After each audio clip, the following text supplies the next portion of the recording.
तुलसीदास रोज रामचरितमानस को गाते थे।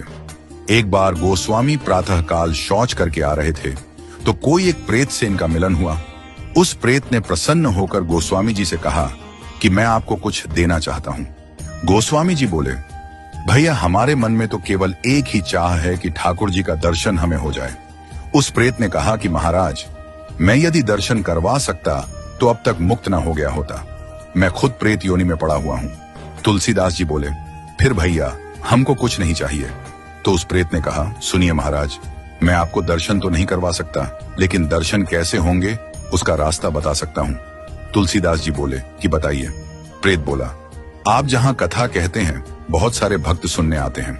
अब आपको तो मालूम नहीं, लेकिन मैं जानता हूं आपकी कथा में रोज हनुमान जी भी सुनने आते हैं। सबसे पीछे कंबल ओढ़कर एक दीनहीन कोढ़ी स्वरूप में जो व्यक्ति बैठता है और जहां लोग चप्पल उतारते हैं वहीं बैठते हैं। उनके पैर पकड़ लेना वह हनुमान जी ही हैं। गोस्वामी जी बड़े खुश हुए। आज जब कथा हुई तो गोस्वामी जी की नजर उसी व्यक्ति पर थी और जैसे ही वह आया और बैठा तो गोस्वामी जी दौड़ पड़े और जाकर चरणों में गिर गए। गोस्वामी जी बोले, महाराज आप सबसे छुप सकते हो, मुझसे नहीं। अब आपके चरण तब तक नहीं छोड़ूंगा जब तक राम से नहीं मिलवाओगे।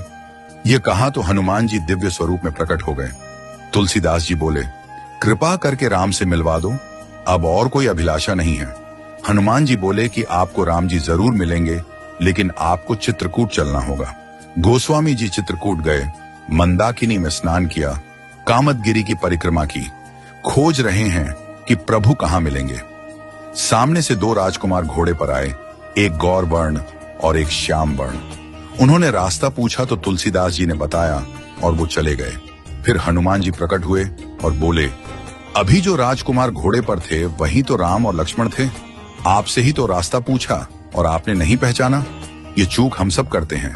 न जाने कितनी बार भगवान सामने आए हों और हम पहचान नहीं पाए हों। सबका आदर करो, क्योंकि न जाने किस रूप में नारायण मिल जाएं। गोस्वामी जी बोले, हनुमान जी आज बहुत बड़ी गलती हो गई, कृपा करवाइए फिर मिलन हो।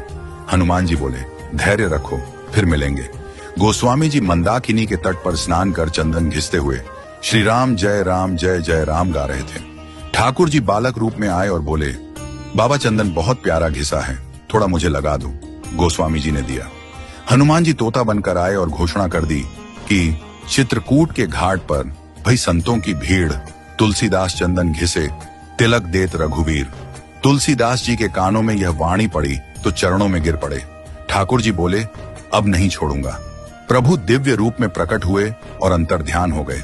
वह झलक हृदय में बस गई। फिर कोई अभिलाषा न रही। परम शांति और आनंद मिल गया। राम की शरण में आराम है, राम राम कर ले। इस प्रकार तुलसीदास जी का राम से मिलन हनुमान जी ने करवाया।